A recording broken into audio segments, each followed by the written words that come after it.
Bonjour à tous, c'est DK. Petite vidéo erratum, donc qui sera plus courte que ce que je fais habituellement sur Godot parce que je me suis aperçu en relisant la documentation. Alors je vous cache pas, hein, moi j'apprends au fur et à mesure comme vous, et je relisais la documentation et je me suis aperçu que je vous avais dit un truc dans mes précédentes vidéos qui était pas totalement correct. Je voulais faire un erratum pour corriger ce que je vous avais dit.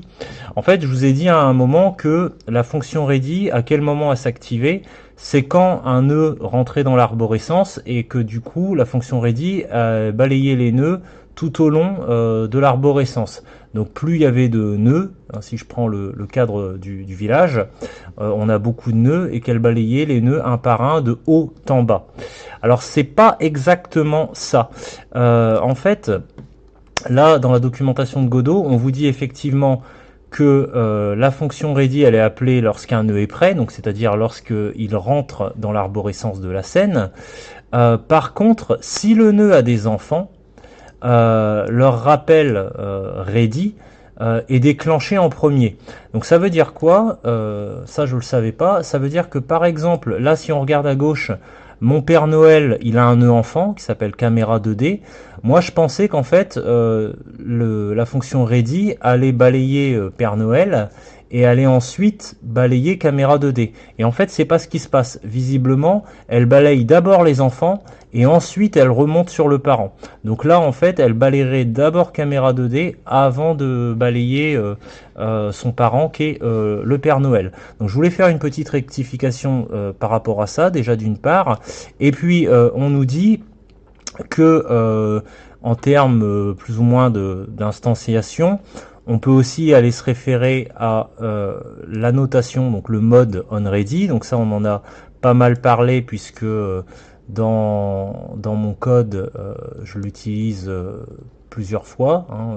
Vous vous rappelez que j'ai référencé certaines de mes variables en récupérant un objet de mon arborescence. Là, par exemple, logo, je l'ai récupéré à travers une variable qui s'appelle image en mode, donc via la notation onReady. Donc ça me permet de charger ça rapidement. Ça, on connaissait déjà. On nous dit aussi que on peut initialiser plus vite les choses, donc de façon plus précoce, avec init ou hunter-tree. Alors ça, on l'a vu indirectement, puisque quand on a regardé la documentation la dernière fois, donc dans l'ordre du code, il était effectivement fait mention que avant la fonction ready, on pouvait avoir la fonction init et la fonction hunter-tree qui pouvaient être appelées.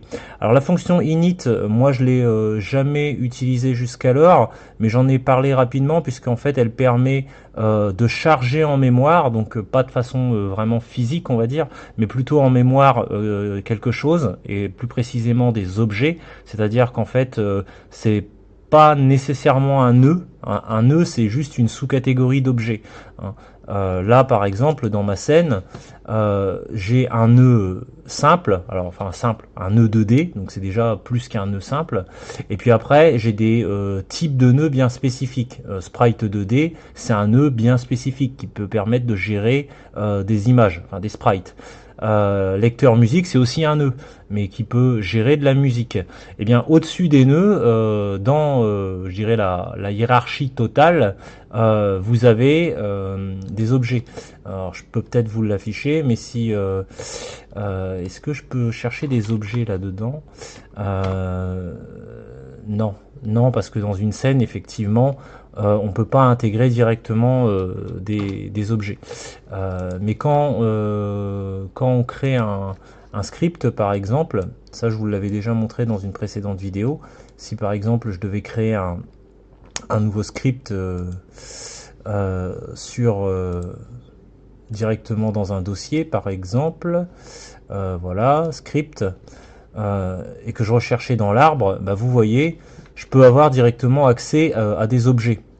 Donc vous voyez que les nœuds sont des sous-catégories d'objets, et puis après, bah, sous les nœuds, vous avez par exemple les nœuds 2D. Par exemple, si je tape note 2D, c'est une sous-catégorie de nœud. Et par exemple, Sprite 2D, vous voyez, Sprite 2D, c'est une sous-catégorie de Node 2D, qui est lui-même une sous-catégorie de nœud, et qui est lui-même une sous-catégorie d'objet. Donc en fait, la fonction init, elle va charger pas que des nœuds, mais vraiment, d'après ce que j'ai compris, tout type d'objet en mémoire. Et la fonction enterTree, alors elle pour le coup je l'ai déjà utilisée, je peux vous montrer concrètement dans quel cadre. Là vous avez une scène, c'est un village, et vous voyez qu'il y a des nuages qui défilent. Et bien ça c'est parce que en fait dans le script qui est relatif aux nuages, si je vais dedans, vous voyez que j'ai une fonction qui s'appelle enterTree, et en fait très tôt en fait je peux effectivement utiliser un certain nombre de choses. Alors là en l'occurrence ce qui fait bouger les nuages, c'est une méthode qui s'appelle les twins. Alors, les twins, on peut faire plein de choses avec, mais là en l'occurrence ça me permet de déplacer. Alors là j'ai choisi de déplacer quoi? Eh bien un composant, donc c'est le composant nuage en l'occurrence, hein. C'est le sprite ici des nuages que vous avez là, et en fait je demande à ce qu'il soit déplacé sur l'axe des abscisses, hein, donc l'axe horizontal en X, de 50 pixels. Donc par rapport à sa position de base, je demande à ce qu'il soit déplacé, alors pas de 50 pixels, qu'il soit déplacé jusqu'à la valeur de X qui est moins 50. Donc en fait il se déplace vers la gauche, et quand il arrive à moins 50, là je lui demande de revenir à une position qui est 3456 pixels, et ça je lui demande de se déplacer à une vitesse de 60 secondes. Donc ça il le fait en 60 secondes. Une fois qu'il a fait ça, il revient à 3456, à cette position là en X, instantanément, parce que je lui demande de le faire en 0 secondes. Donc, et ça me permet du coup concrètement d'avoir une image qui boucle en fait. Mes nuages se déplacent pendant 60 secondes, et au bout de 60 secondes ça boucle, et en fait on a l'impression que il y a toujours des nuages qui se déplacent en permanence de la droite vers la gauche. Hein, donc ça c'est quelque chose que j'avais déjà eu l'occasion du coup d'utiliser dans mon projet. Qu'est-ce que je peux vous dire de plus? Qu'est-ce que je peux vous dire de plus? Eh bien peut-être quand même que la méthode ready, elle est appelée, je l'avais peut-être pas précisé ça, elle est appelée qu'une seule fois pour chaque nœud. Hein, donc c'est-à-dire que quand le nœud il arrive dans la scène, elle est appelée. Après, si le nœud il est supprimé de l'arbre, si on le rajoute à nouveau, visiblement ready ne sera pas appelé une seconde fois.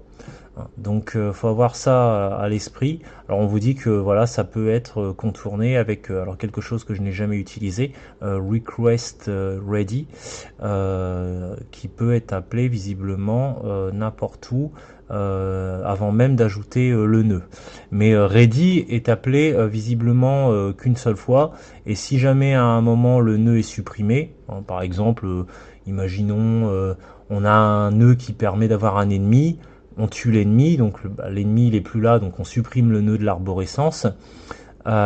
Si à un moment on fait réapparaître l'ennemi à nouveau, que c'est exactement le même nœud, visiblement ready ne sera pas appelé une seconde fois.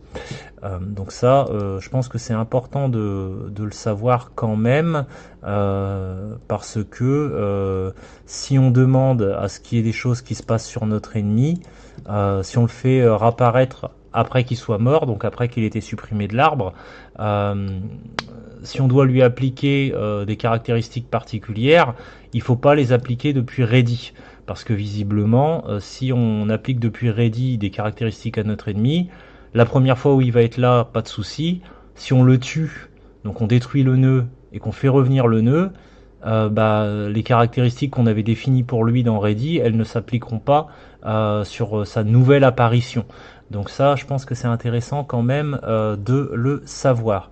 Donc voilà, c'était un petit erratum qui permet de compléter des choses que j'avais pu dire et qui n'était pas totalement exact, et puis d'aller un petit peu plus loin sur la fonction ready. Et bien sur ce, j'espère que cette vidéo vous aidera à y voir plus clair et je vous dis à bientôt. Salut.